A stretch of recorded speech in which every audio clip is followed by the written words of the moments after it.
जिस प्रकार से एयरपोर्ट पर स्क्रीन पर नज़र आता है कि कौन सा जहाज़ कब आ रहा है, उसी प्रकार से ये बस स्टैंडों पर भी स्क्रीनें लगाई जाएंगी।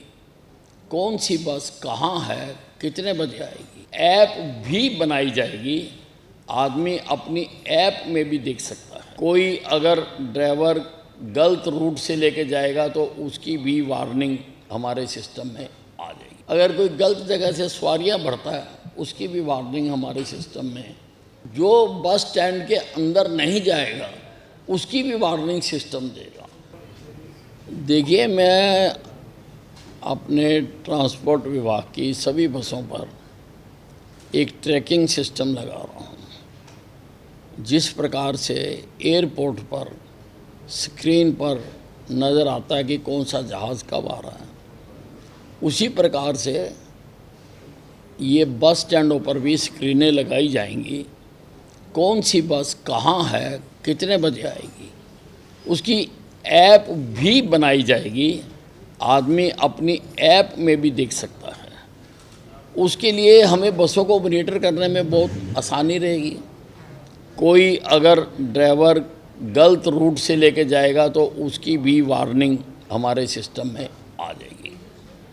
अगर कोई गलत जगह पर बस जाको खड़ी करेगा उसकी भी वार्निंग आ जाएगी। अगर कोई गलत जगह से सवारियां बढ़ता है उसकी भी वार्निंग हमारे सिस्टम में आ जाएगी।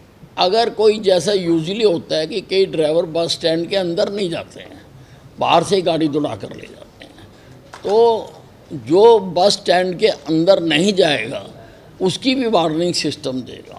और ऑटोमेटिकली हमने सिस्टम बनाया कि उस ड्राइवर को उसकी एक्सप्लेनेशन चली जाएगी कि आप इस बस स्टैंड के अंदर क्यों नहीं गए हैं। तो ये मैं इसका ट्रायल देख चुका हूँ और उसमें थोड़ी सी चेंजेस और मैंने करने के लिए कहा है। और जल्दी ही हम एज ए पायलट प्रोजेक्ट पहले किसी एक ज़िले में लगाएंगे, फिर हम सारे हरियाणा में लगा देंगे।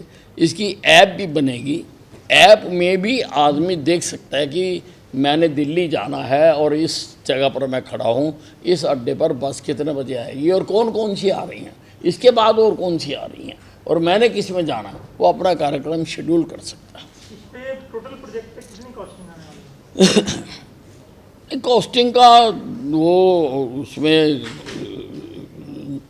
जो है उसके सारा MOUs हुए हैं, उसमें डिटेल पता लग जाएगी। अच्छा, एक ये बताएं, कोई नई बसें खरीदने का प्रावधान है? क्योंकि BS4 और BS6 के चक्कर में जो आपकी वॉल्वो है दिल्ली नहीं जा पा रही। कोई नए बसें खरीदने नहीं, 4000 बसें हम और ख़रीद रहे हैं, तो 1000 बसें हम और ख़रीद रहे हैं। उसमें 500 इलेक्ट्रिक खरीदेंगे और 500 दूसरी खरीदेंगे। वॉल्वो का भी है नई बसों? इलेक्ट्रिक वॉल्वो ही हो गई, उसमें क्या एयर कंडीशन बस है, उसमें क्या दिक्कत। सर, नरेंद्र मोदी जी लगातार अपील कर रहे हैं कि सोना जो है वो 1 साल तक ना खरीदें और जो है तेल की जो खपत की बात करें तो उसको भी कम करें, ताकि दूसरी गाड़ी में, एक ही गाड़ी में काफ़ी लोग सवारी करें। तो इसको किस प्रकार से आप देखते हैं? हमारा 30% जो तेल है वो हॉर्मुज को पार करके मध्य पूर्व के देशों से आता था। मध्य पूर्व के देशों में लड़ाई लगी हुई है, उस लड़ाई के कारण हम नहीं हैं, वो दूसरे देशों में लड़ाई है, उसके अंतर्राष्ट्रीय कारण है, लेकिन हम पर उसका प्रभाव पड़ रहा है। तो एक परिवार का मुखिया होने के नाते वो सारे देश को आगाह कर रहे हैं कि ये तकलीफ़ें, ये दिक्कतें हमारे पास आ सकती हैं और इन चीज़ों की हम किफ़ायती तौर पर इस्तेमाल करें। उन्होंने सारा सिस्टम बताया है कि इन चीज़ों को हम कम इस्तेमाल करें, कम तेल इस्तेमाल करें, कम गैस इस्तेमाल करें, कम सोना इस्तेमाल करें, क्योंकि फ़ॉरेन करेंसी से जो चीज़ें आती हैं वो उनके ऊपर भी उन्होंने ज़्यादा दबाव दिया। सर, राहुल गांधी इसको नाकामी बता रहे हैं, सोशल मीडिया पे पोस्ट कर रहे हैं, एक्स पे पोस्ट कर रहे हैं कि नहीं, उसका कारण ये है कि इन 7 बातों में एक बात मोदी जी ने विदेश ना जाने की भी कही है, और उससे राहुल गांधी बहुत ज़्यादा हर्ट हो गए हैं, क्योंकि सबसे ज़्यादा विदेश तो वही जाते हैं।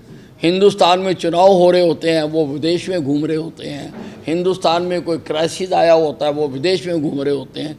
इसलिए उनकी प्रतिक्रिया सबसे पहले आई है। सर, असिस्टेंट प्रोफेसर का रिजल्ट आउट हुआ है, उसमें जो है विपक्ष निशाना साध रहा है कि हरियाणा के बिल्कुल थोड़े से ही जो है बच्चों को मौका दिया गया है, सब बाहर के उसमें भर्ती करने का काम किया। नहीं, देखिए ऐसा है, ऐसा कोई कानून नहीं है कि किसी एक प्रदेश में उसी प्रदेश के बच्चे ही भर्ती हो सकते हैं। इसमें संविधान हमारा स्पष्ट तौर पर कहता है कि देश के किसी भी हिस्से का बच्चा किसी भी प्रदेश में जाके एग्ज़ाम दे सकता है। तो लोगों को संविधान देखना चाहिए। नगर निकाय चुनाव को लेकर कैसे देखते हैं आप? कल रिजल्ट आएगा, बीजेपी का किस तरह का आप उम्मीद करते हैं प्रदर्शन रहने वाला है? देखिए, सभी ये जो नगर पालिकाओं और निगमों का रिजल्ट कल आने वाला है, सब में भारतीय जनता पार्टी जीतने वाली है। और ना केवल इन निकाय चुनावों में, भविष्य में जहाँ पर जो चुनाव होंगे वहाँ पर भारतीय जनता पार्टी जीतेगी। लगभग 22 प्रदेशों में तो भारतीय जनता पार्टी अपनी सरकार बना चुकी है।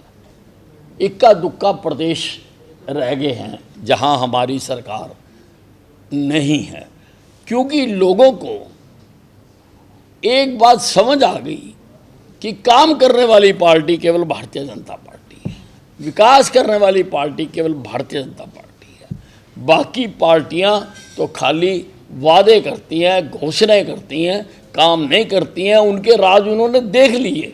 इसलिए अब सब जगह पर, कठिन से कठिन स्थानों पर भी अब भारतीय जनता पार्टी की सरकार बन रही है। लोग भारतीय जनता पार्टी को चुन रहे हैं, और मैं कहूँगा कि सही मानों में तो देश को आज़ादी ही अब मिली है।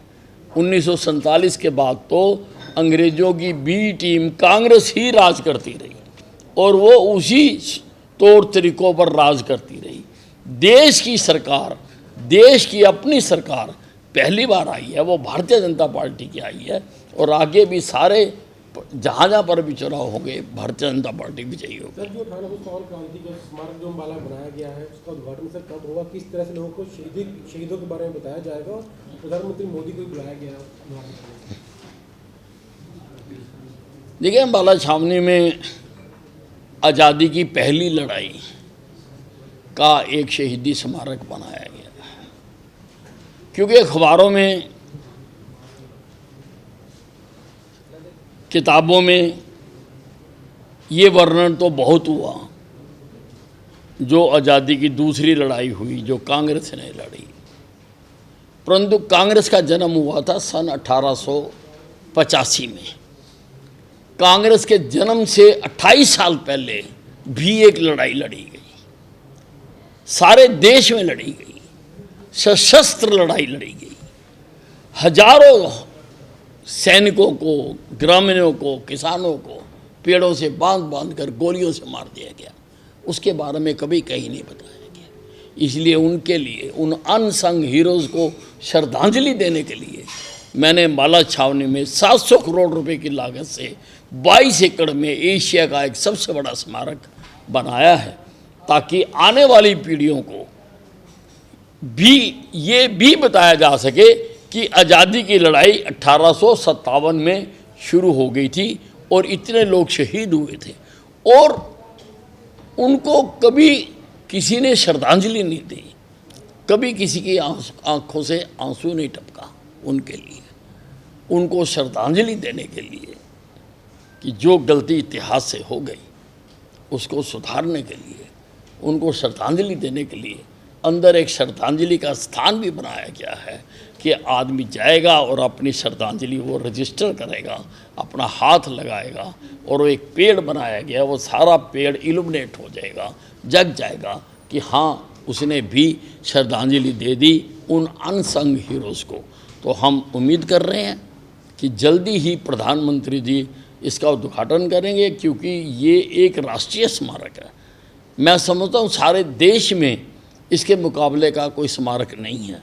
और आज़ादी की पहली लड़ाई को लेके जहाँ जहाँ पर वो संघर्ष हुए, चाहे अम्बाला में हुआ, चाहे मेरठ में हुआ, चाहे रावतुला राम ने किया, चाहे दिल्ली में हुआ, चाहे झांसी में हुआ, चाहे आगरा में हुआ, जहाँ जहाँ पर भी देश में उस वक्त संघर्ष हुए, वो सारे सीन वहाँ पर टेक्नोलॉजी से रिक्रिएट किए गए हैं और लोगों को बताया जाएगा कि हमारा जो इतिहास है, जो हमारी आज़ादी की लड़ाई है, वो 1857 से आता है।